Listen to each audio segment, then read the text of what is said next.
Today we will start with our sixth chapter, that is decimal. आज हम अपने छठे चैप्टर जो कि है decimal उसको हम स्टार्ट करेंगे. So now let's start with our new chapter. So suppose करिए if I write 4, 5, 1, 2. ठीक है, मैंने नंबर लिखा 4, 5, 1, 2. अब हम इसकी प्लेसेस लिख देंगे. ठीक है, we will write the places. 2 कौन सी प्लेस पे है? वंस. 1 कौन सी प्लेस पे है? टेंस. 5 कौन सी प्लेस पे है? हंड्रेड्स. और 4 कौन सी प्लेस पे है? थाउजेंड्स. ठीक है, मैंने यहाँ पे प्लेसेस लिख दी है. 4 जो है थाउजेंड्स प्लेस पे है, 5 is at hundreds place, 1 is at tens place, and 2 is at ones place. So now students, if I want to write this number in expanded form, अगर मुझे इस नंबर को expanded form में लिखना होता तो मैं ये लिखता 4 into 1000. 4 कौन सी प्लेस पे है? थाउजेंड्स प्लेस पे, इसीलिए 4 को मैंने 1000 से मल्टीप्लाई कर दिया है. Plus 5 into 100. 5 कौन सी प्लेस पे है? हंड्रेड्स प्लेस पे, इसीलिए 5 को 100 से मल्टीप्लाई किया है. 1 into 10. 1 को we have multiplied by 10 and the last 2. 2 को हम किससे मल्टीप्लाई करेंगे? 2 को मल्टीप्लाई करेंगे 1 से. तो यहाँ पे देख सकते हैं कि अगर if we want to write this number, इस नंबर को अगर हमें expanded form में लिखना होगा तो हम इसको इस तरह लिखेंगे. Now students, we will come to decimal number. Suppose करिए अगर यहाँ पे लिखा है 4, 5, 1, 2.73. ठीक है, क्या लिखा है? 4, 5, 1, 2.73. ये आपका नंबर है डेसिमल नंबर. क्यों डेसिमल नंबर है? क्योंकि आप यहाँ पे देख सकते हैं कि डेसिमल यहाँ पे बना हुआ है. अब हम फिर इसकी प्लेसेस लिखेंगे. Ones, tens, hundreds, thousands. Ones, tens, hundreds, thousands. यहाँ पे मैंने इसकी प्लेसेस लिख दी है. अब जो ये नंबर्स हैं इसकी प्लेस क्या होगी? 0.73. इसकी हो जाएगी टेंस. TENTHS, tense. और इसकी है टेंस. ये डिफरेंस आप लोग देखिएगा, यहाँ पे वंस नहीं होती है, पॉइंट के बाद वंस की प्लेस नहीं होती है, पॉइंट के बाद वंस की प्लेस नहीं होती है, डायरेक्ट होती है टेंस की प्लेस. और टेंस की प्लेस में आप यहाँ स्पेलिंग देखिएगा, यहाँ पे लिखा है TENTHS, टेंस, और यहाँ पे लिखा है टेंस, TENS. ठीक है, तो 7 जो है वो टेंस प्लेस पे है, और 3 जो होगा वो हंड्रेड्स प्लेस पे होगा. HUNDREDTHS, hundreds. ठीक है, हंड्रेड्स प्लेस पे है. 5 आपका हंड्रेड्स प्लेस पे है, HUNDREDS, हंड्रेड्स प्लेस पे है. ये आपका है हंड्रेड्स प्लेस, HUNDREDTHS. यहाँ पे देख सकते हैं, यहाँ भी THS लगा हुआ है और यहाँ पे भी THS लगा हुआ है. अब हम इस नंबर को स्टूडेंट्स लिखेंगे एक्सपैंडेड फॉर्म में. ये वाले नंबर को हमने लिख दिया था, अब हम डेसिमल नंबर को एक्सपैंडेड फॉर्म में लिखेंगे. ठीक है, तो 4 थाउजेंड्स प्लेस पे है, तो 4 को हम मल्टीप्लाई कर देंगे विथ 1000. प्लस 5 हंड्रेड्स प्लेस पे है, 5 को हम 100 से मल्टीप्लाई कर देंगे.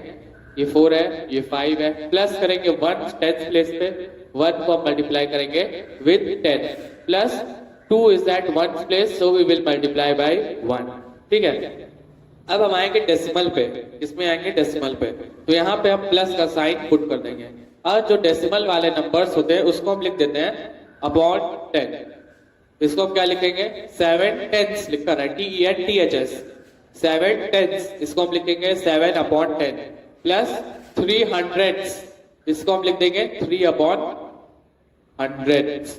ठीक है, ऐसे हम डेसिमल नंबर्स को एक्सपैंड करते हैं. ये मुझे आपको बताना था, यही इस चैप्टर का मेन कॉन्सेप्ट है. This is the main concept of this chapter. तो यहाँ पे आपने 3 चीज सीखी है. ठीक है, क्या 3 चीजें? सबसे पहली चीज, अगर पॉइंट रहेगा, पॉइंट लगेगा तो वो नंबर आपका डेसिमल नंबर है. दूसरी चीज ये सीखी कि 1 से शुरू नहीं होता है, ये किससे शुरू होता है? 10 से. किससे शुरू होता है स्टूडेंट्स? 10 से शुरू होता है. और तीसरी चीज हमने स्पेलिंग देखा, यहाँ पे टेंस है TENS, लेकिन यहाँ पे TENTHS। तो ये तीन चीज हमने सीखी है। Class 5 exercise 8.1। सुनो स्टूडेंट्स, इन प्रॉब्लम नंबर 1 आपको क्या करना है, इसको डेसिमल के फॉर्म में एक्सप्रेस करना है। क्या है, 2/10 दिया हुआ है 2/10। तो इसके लिए आपको जीरो काउंट करना पड़ेगा।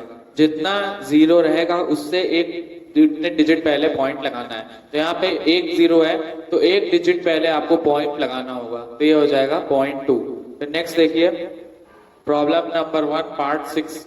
ये है आपका 25/100। 100 में जीरो काउंट करिए, कितने जीरो हैं, 1 जीरो ये है और 2 जीरो, 2 जीरो है। इसका मतलब हुआ आपको 2 डिजिट के पहले पॉइंट लगाना है। तो पहला डिजिट 5 हो गया, दूसरा डिजिट 2 हो गया और उसके पहले आपको पॉइंट लगाना होगा। और यहाँ पे एक और चीज आपको पहले लिखना होगा 0, फिर लिखना पड़ेगा 0.25। अगर आप लिख देंगे 0.25 तो ये आपका गलत हो जाएगा, ठीक है, तो ये आपका गलत हो जाएगा। आपको लिखना होगा 0.25।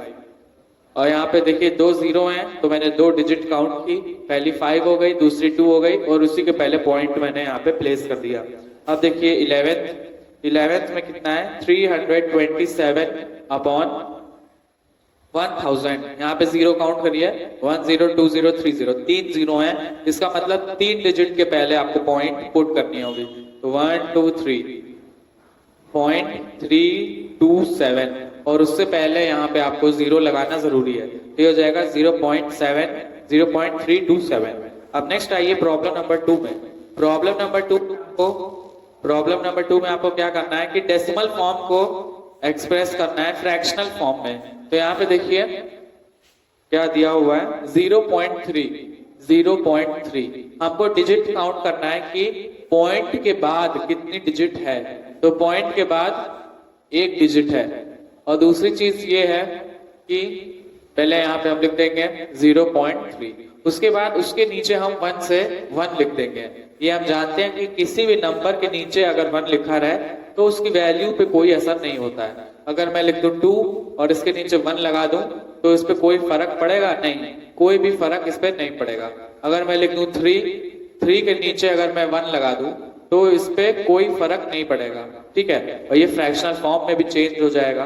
तो इसके लिए मैंने क्या किया है कि अगर हमको डेसिमल को फ्रैक्शन में चेंज करना होगा तो सबसे पहले हम उसको 1 से डिवाइड करेंगे, फिर हमको मल्टीप्लाई करना होगा। क्या मल्टीप्लाई करेंगे, देखेंगे कि पॉइंट जो है वो पॉइंट के बाद कितनी डिजिट है। तो यहाँ पे पॉइंट के बाद एक डिजिट है तो उसको 10 से न्यूमरेटर में मल्टीप्लाई करेंगे और 10 से डिनोमिनेटर में। तो ये हो जाएगा आपका 3/10। इसी तरह आपको स्टूडेंट्स करना होगा। नेक्स्ट देखिए 0.47 आपका 7th पार्ट है। इसमें सबसे पहले 0.47 को हम क्या करेंगे, डिवाइड करेंगे 1 से, ठीक है, 1 से डिवाइड करेंगे तो कोई इस पे इफेक्ट नहीं पड़ेगा। फिर हम देखेंगे कि पॉइंट के बाद कितनी डिजिट्स हैं। तो पॉइंट के बाद एक डिजिट और ये 2 डिजिट, पॉइंट के बाद 2 डिजिट है हमारे पास, तो हम उसको 100 से मल्टीप्लाई कर देंगे। जितना डिजिट होगा उतना जीरो होगा।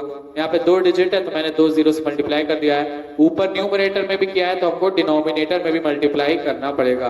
तो ये हो जाएगा स्टूडेंट्स 47/100, ठीक है, और यही स्टूडेंट्स आपका आंसर हो जाएगा।